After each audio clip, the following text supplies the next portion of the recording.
I don't know if Andy is with us yet. Yeah, I'm here. I don't know. We're going to find out. There he is. So before we get before that, Andy, you know, if you were just listening for the last couple of minutes, we had like that's kind of like a Golden Girls, you know, like thank you for being a friend, and Dionne Warwick, that's what friends are for. Did you ever do any songs about friends? You disappeared just then. I'm back now. I said, did you ever do any songs about friends? I wouldn't say specifically about friends, but we kind of songs are always drawn on not exactly personal experiences. That's what I'm still waiting for. I'm waiting for that song to kind of like one that's going to really affect me, you know. Yeah. But I think mostly your friends are wrapped up in your songs, but you kind of take elements of their personalities and you somehow you weave them into the narrative of the song, you know. Wonderful.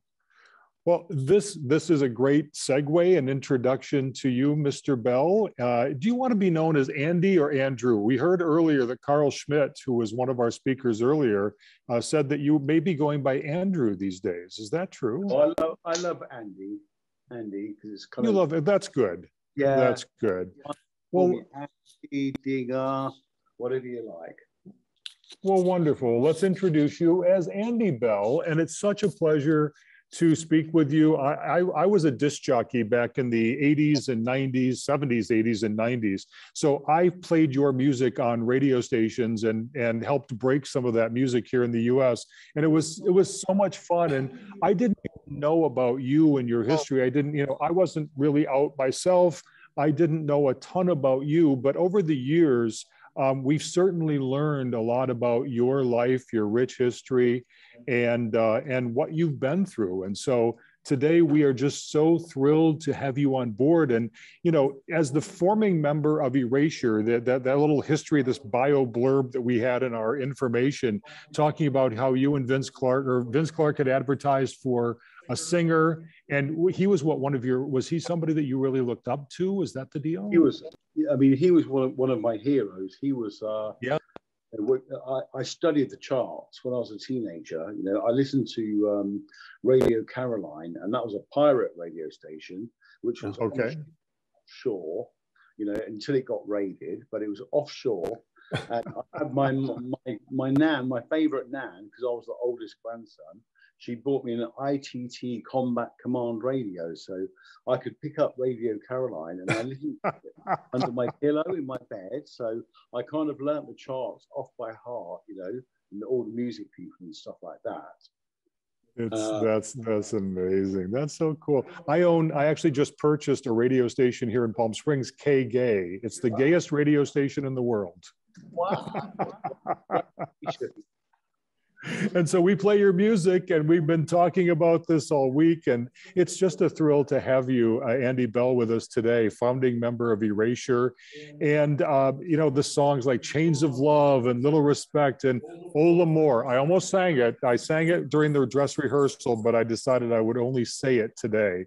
So, you know, a 3-decade plus career, and we're just really happy to have you here and to talk a little bit about your life experience, and then some of the work you're doing with the Hetrick-Martin Institute and the charity Diverse and Above the Stag.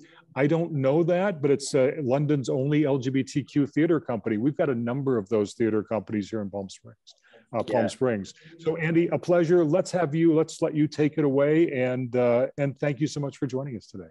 Well, thank you so much as well. Thank you for the invitation. I mean, I think there are quite a few lesbian and gay theatres in London, but the one that I'm a patron of is called Above The Stag, and we've been doing this series of work by this amazing poet and dramatist called Barney Ashton Bullock, and he's a real word playsmith. And tonight it's funny because he's DJing in one of the pubs in London that's kind of open for the first night tonight. Like he DJ upstairs. Hello, can you still see me? Yeah. Yeah. And I mean, we work together like all the time. You know, we've done so far 3 plays and read poetry. I've sang his songs, made 3 albums. And for me, it's an important part of being outside of Erasure, because Erasure is kind of, I love it, but it's kind of like my daytime job, you know, and my full-time living. But at the same time, you've got to go out and you've got to challenge yourself, you know, to do stuff. And I found out, I thought I would be a good actor, but I found out actually that speaking words is a totally different thing to singing them.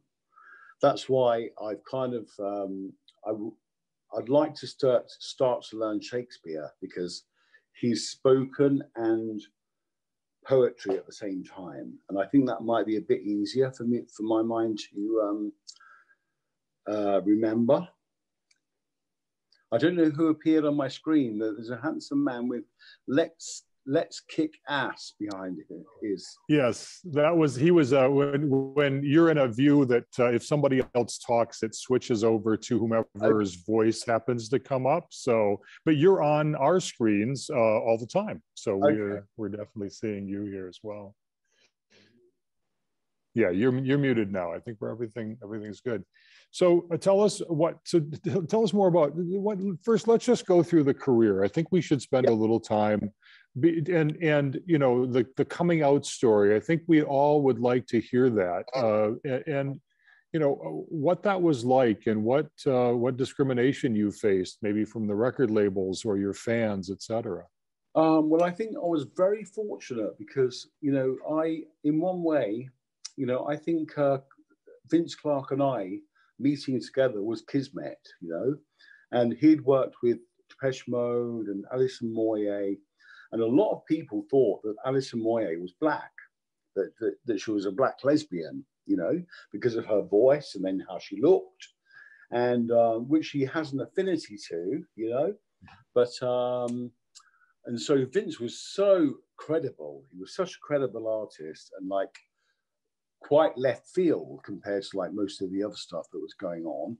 And also, to this day, we're not even signed to an independent label called Mute Records, which in some ways is a benefit, and in other ways you don't get the publicity that a major label would afford you, you know. So anyway, so I answered this advert in 1985, which was said, versatile singer, established songwriter looking for a versatile singer. So I thought, I'll try that. You know, so I was already in a band, but I thought, I answered the ad, and I was living in a gay cooperative at that time. It was like one of the last gay cooperatives in London. And one of my flatmates has said to me, because I rehearsed along to Yaz Records and Alison Moyet and Communards, that's going to be you in a year's time. And I was like, you know, and I thought, or maybe I should write Vince Clarke a letter and see if he needs a singer. So I answered this ad, just random, on this weekend. And I called up and they said, well, we're having auditions this weekend. If we don't find anybody, we'll give you a ring on Monday. You know, and that was that. So I thought I wouldn't hear from them again. And then they called again on Monday and they said, oh, have you heard of a guy called Vince Clarke? And I was like, are you kidding me? Are you joking? You know? And they said, can you come down today for a rehearsal? So I said, yes, of course, you know. And I went down, and I just thought, I'm going to have the best day of my life. You know, I'm going to have the most fabulous day. If I get the job or not, I'm going to be in the studio with Vince Clarke. And I took an umbrella, which was like massive, but it was like orange and brown, this umbrella. And Vince said, that's how he remembers me, because of my umbrella. But that's his dry sense and his way of kind of like keeping you in your place, kind of thing. But I kind of, I sang 2 songs, and then you know, for me, it was like an honor just to be in the studio to sing with Vince, you know. And I'd met him before. This is all in my notes, which I pre-prepared, but it's all coming now.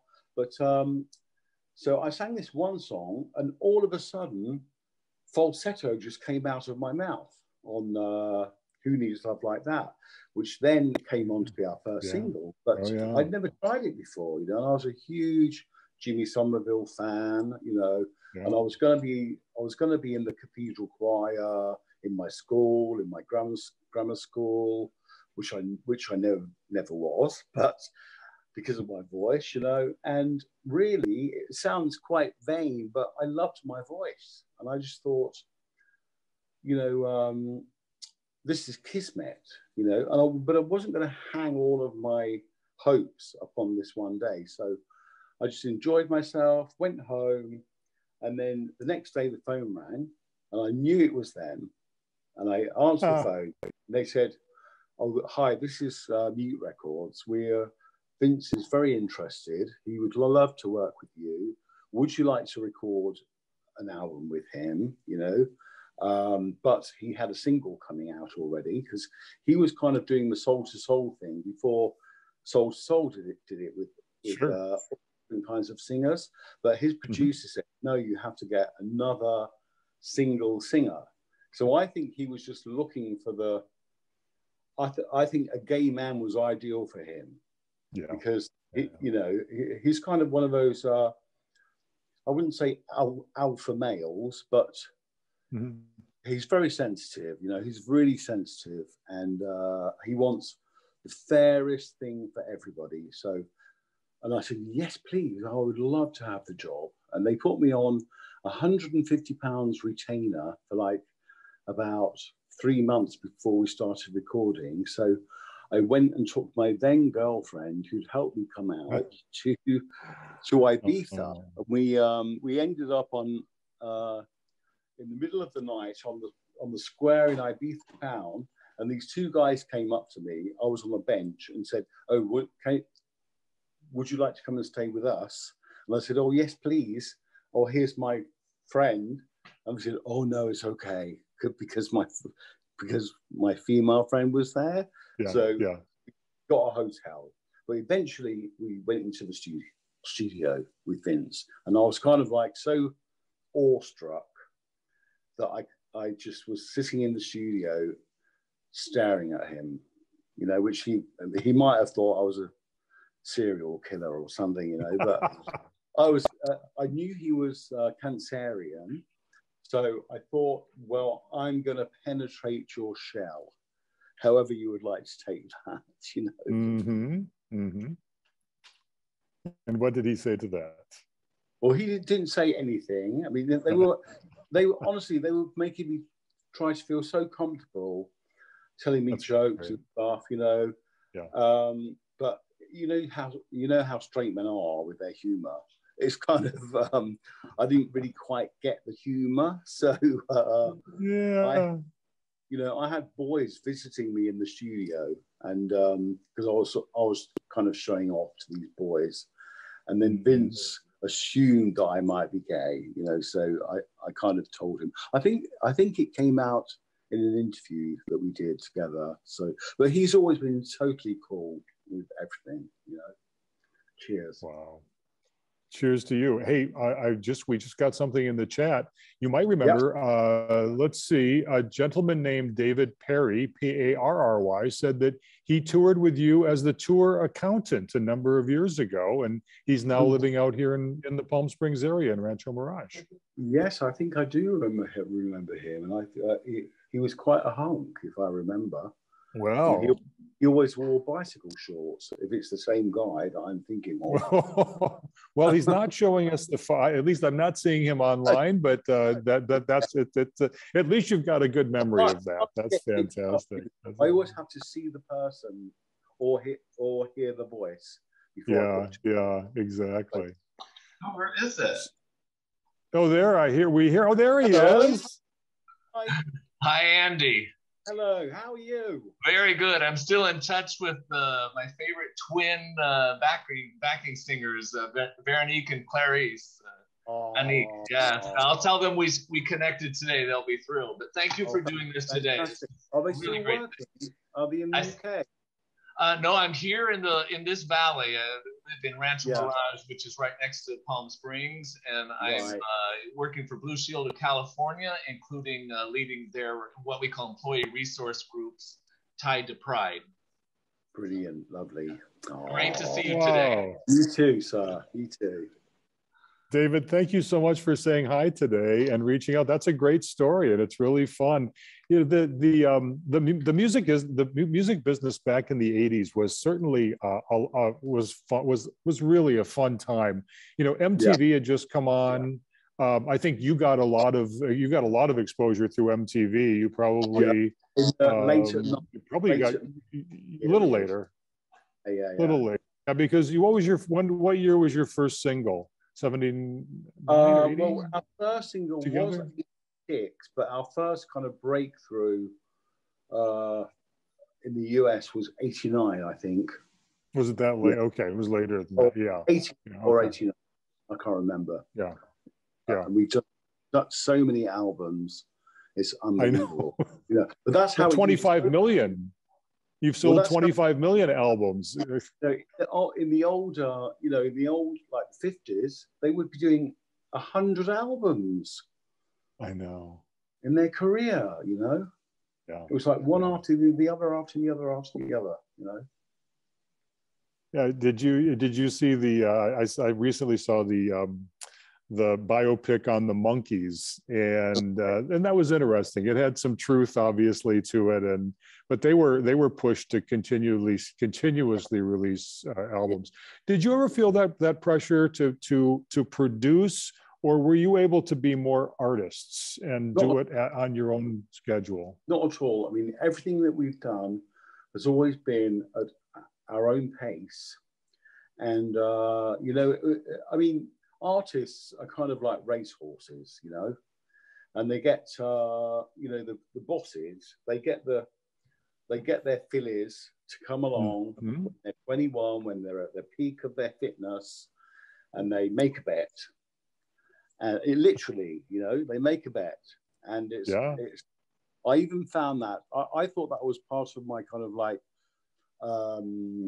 gay kind of christening, if you like, in the US, you know, because apart from, bless his heart, Sylvester, who was a god, he was a god, you know, and some other people, surely that I don't know, you know, but and Tom Robinson here in the UK, we you know, I made that pact, you know, I said to my then boyfriend of came to be 25 years, you know, he said, don't come out, it will ruin your chances of success. I just, you know something, honey? I said, I'm not prepared to you know, take that. I don't want to lie, you know? I want to tell it how it is, and to hell with the consequences, you know? And people don't realize how powerful, and still to this very day, you know, media and the radio, TV, everything is so kind of macho, or call it macho, but they're the ones that like a good slapping, you know. But we had so many. I have to take my hat off. You know, we had Seymour Stein, Howie Klein, the guy from Elektra, Clive Davis. Oh, Clive Davis, yeah. And even Madonna, you know, her manager. They all put bets on Erasure to like calm and, you know, try and conquer the top 10 at least. And we almost got there. And in that time, I'm not saying it's worse than it is now, because I think now, I mean, it's so saturated, you kind of like, you only get one chance. You know, in those days, you had more than one chance, you know, and I was kind of like really, really upset when I found out that Joni Mitchell had been dropped by Warner Brothers, because that's like dropping Picasso. Right. You know? Right, from an art museum. I know, I get it. Yeah.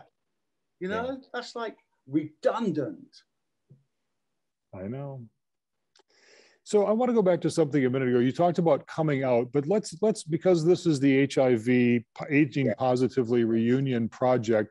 One of the questions that came up in the chats is, did you experience discrimination or different attitudes after revealing your HIV status, particularly in the entertainment business?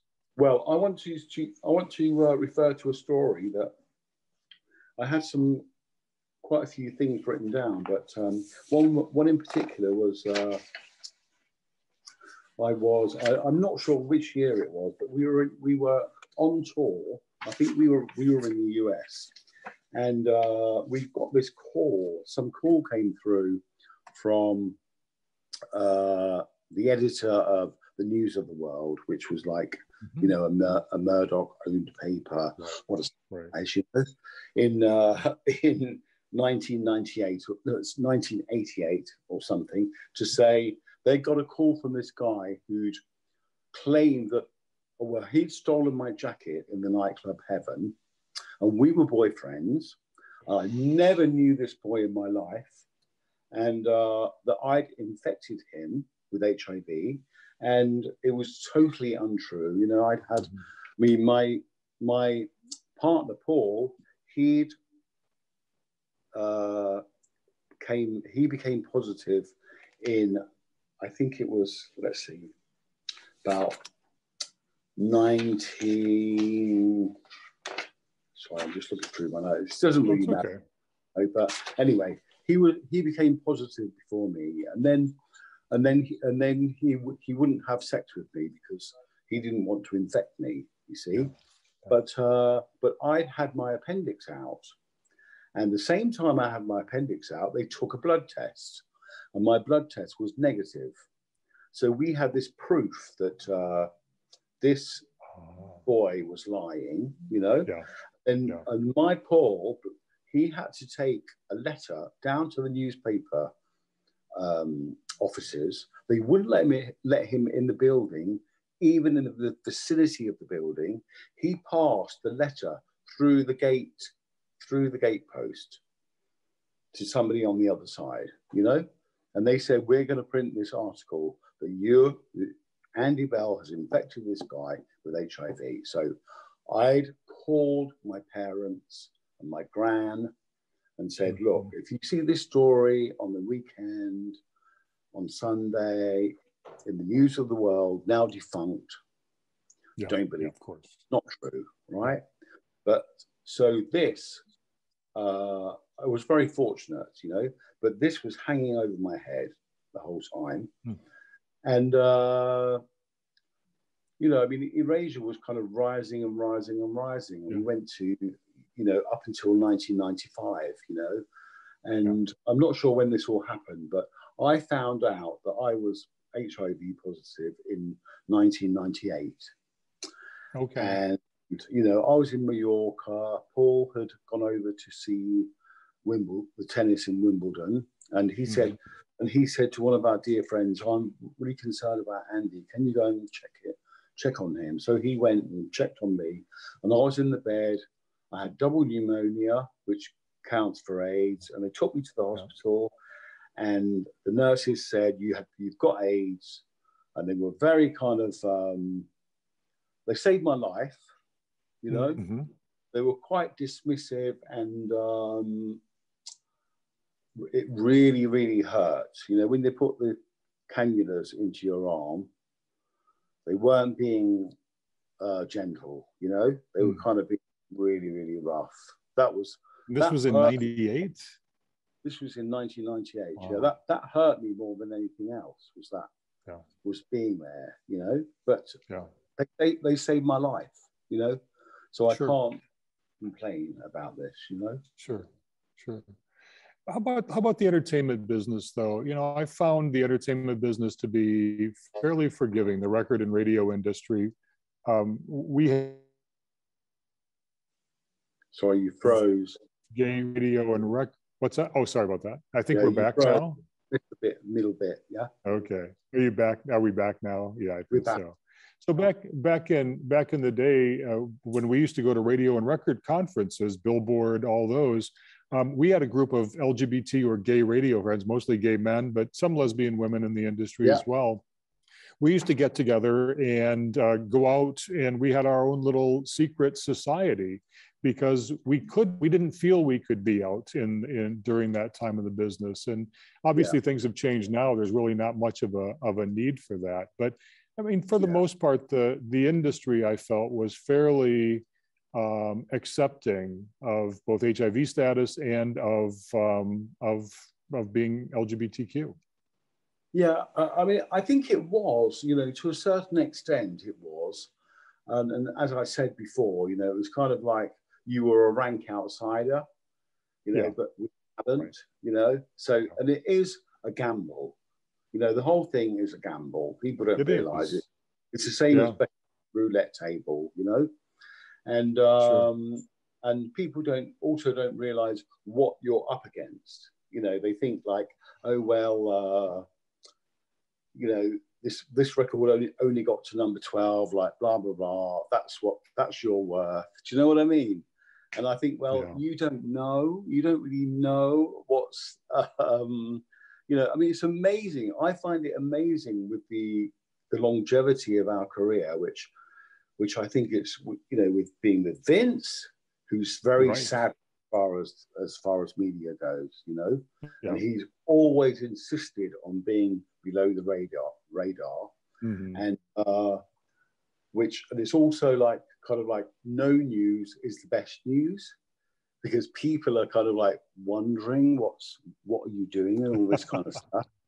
But at the same time, it's like we were never ever featured like in the rock press, you know, which I thought, you know, being an out gay man and then later on out HIV positive man was the most rock and roll thing that you could do.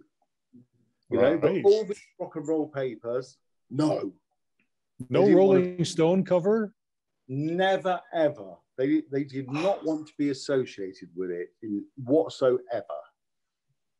But you know, again, 25 million albums sold and all the downloads and everything else that happens now, you know, you can laugh all the way to the bank with residuals and, you know, all that fun stuff. So, hey, you know, if you don't have a number one record, who cares? I'm sorry, you know, I just, I have to get it off my chest, but. I know, I get it. I'm not bitter, honestly. No, and I understand it, you know, but and having been on the other side, on the radio side, I know the manipulation that went on with charts. So, you know, not having a number one song, you know, Disco Duck by Rick Dees was a number one song, and you know, there's no longevity to that song.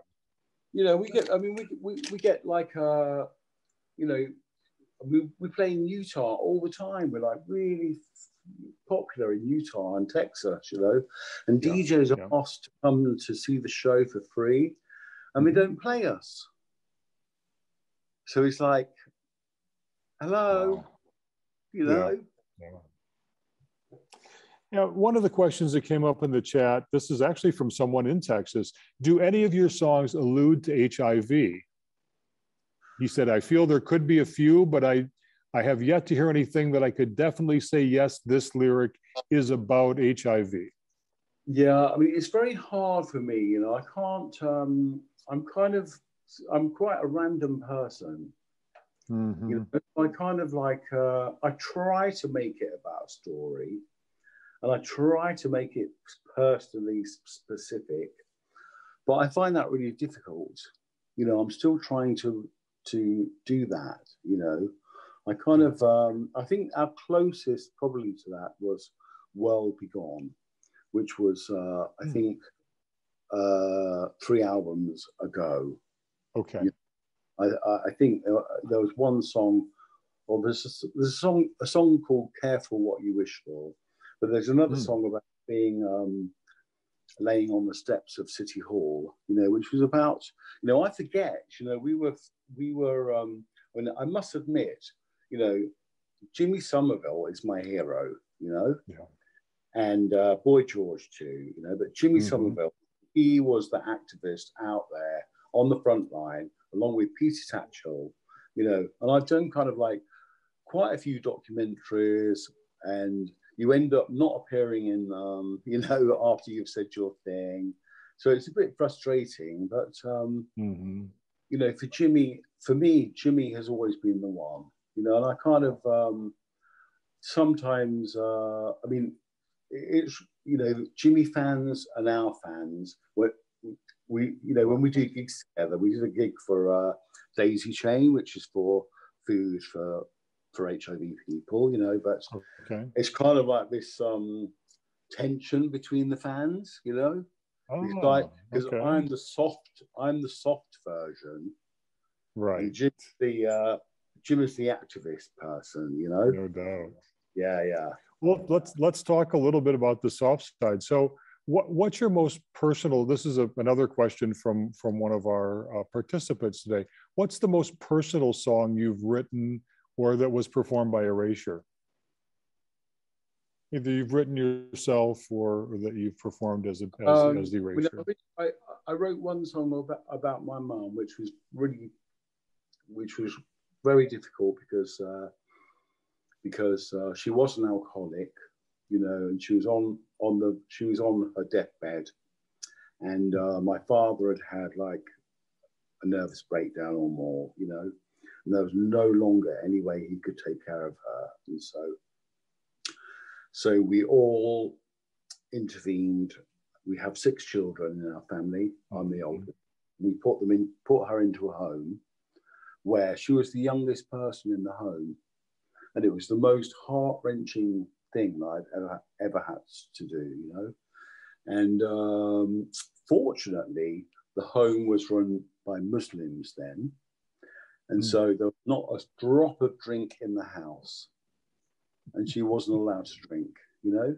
And since then, she's amazing. I mean, she's had strokes, you know, and she's so tough, you know. She's a punk. That's where I get my spirit from, you know. And she'll do hunger strikes. She'll do all the stuff to keep her power, you know.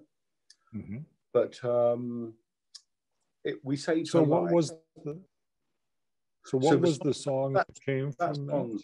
That song was called "Storm in a Teacup," which is kind of like I don't like to listen to it because I don't like to trivialize my mum because she's a brilliant, special lady, you know. And we were really, really close when we were younger.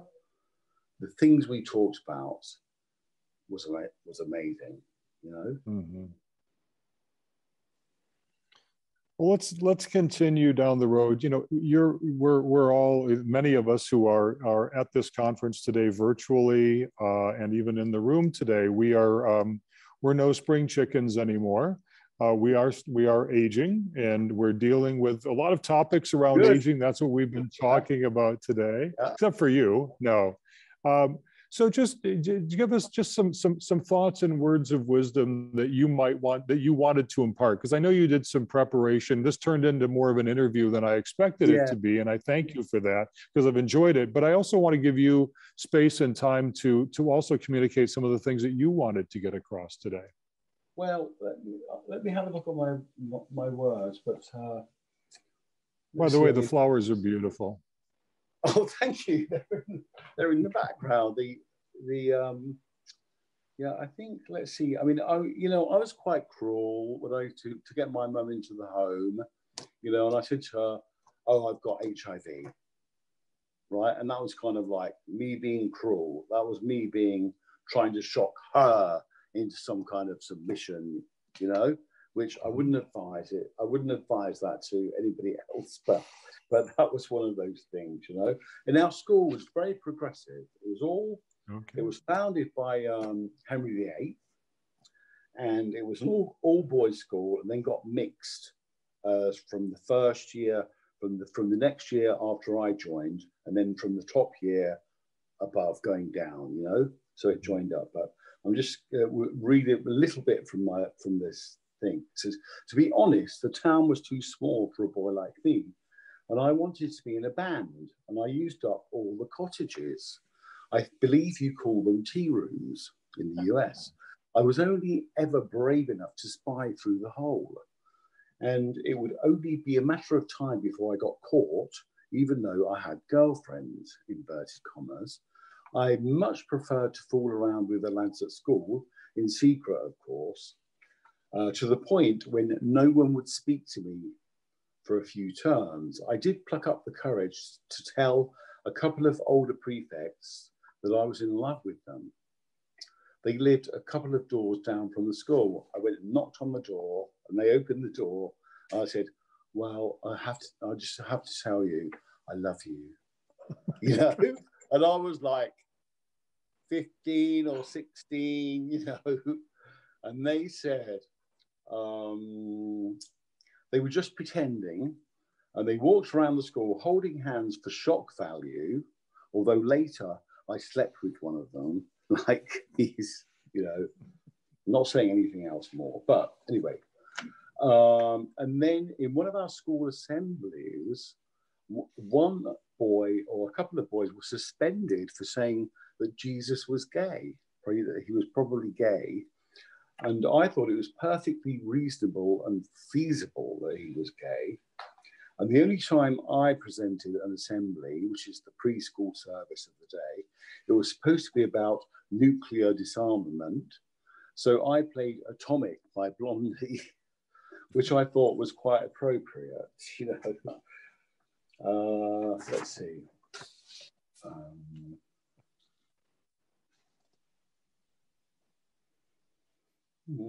Well, I mean, I was very fortunate, you know, I moved down to London with one of my then girlfriends, and she was training to be a social worker. So I moved down with a whole group of social workers and promised this girl who got pregnant in school, and then her mum had died really early on. So we kind of made friends, and I promised her that I would move her to London.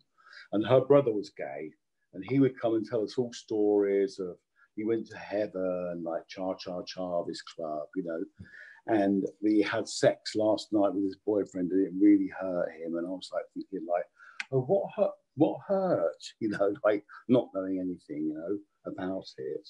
And then we did move to London. We moved to London, and then my then girlfriend, she helped me come out, went joining some of the local gay youth projects. And I was fortunate enough to, I mean, I got picked on by London gay queens in the youth group for being too posh, you know, with my voice and stuff, which I was from a council estate anyway. So I was quite rough where I came from, you know, but because it wasn't London accent, they like poured water on me and did all these things anyway.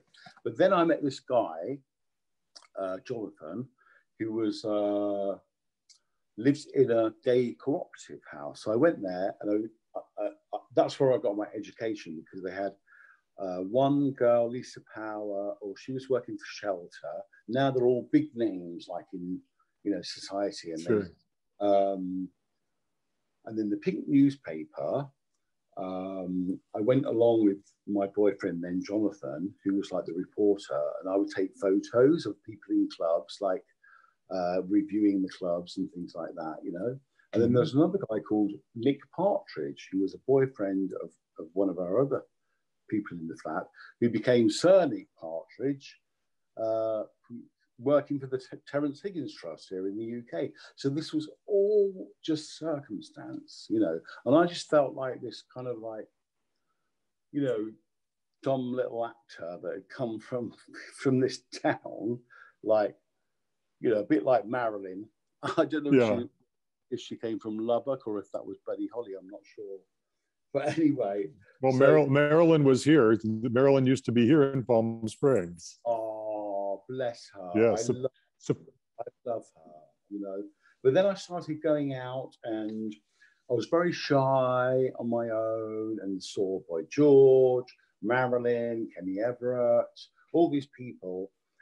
And one of my flatmates said to me, oh, I used to rehearse along to records to Communards, Alison Moyet, and he said, right. This is going to be you in a year's time. And I thought, how do you know? And then it came true. You know, that came true. That came true. So Vince is here in the U.S. Have you? Are you planning a move to the U.S.? Are you staying across the pond?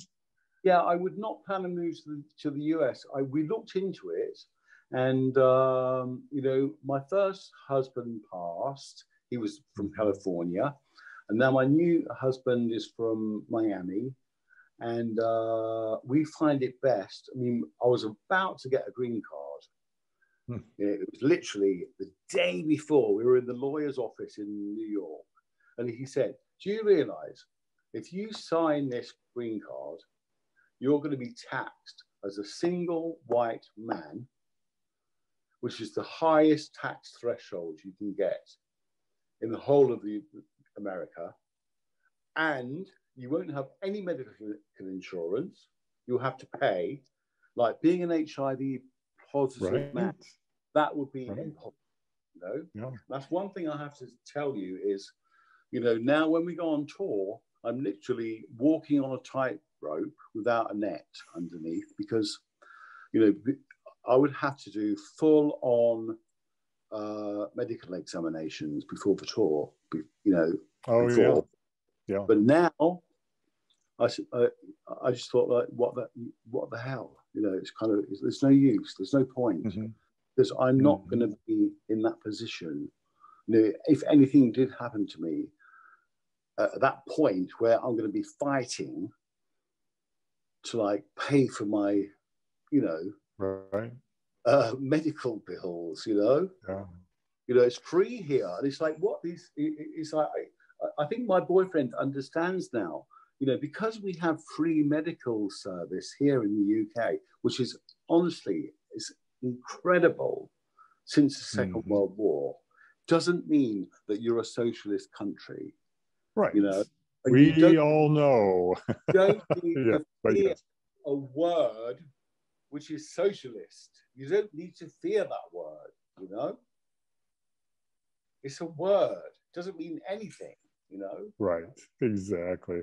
I know, but luckily with our group, the people that we have here, I think you're finding friends, and I think you're finding people that completely agree with our position, and especially many living with HIV and all the issues that surrounded having healthcare over the years and medicine. And I mean, it's lovely. I have to say, every time I've been there, you know, in the US, and we're touring around, you know, we've always found allies. We've always found doctors that are willing to see me, and they, you know, they'll do my tests and things, and they'll say, Andy, you're fine. They say, you take this, you're going to be fine.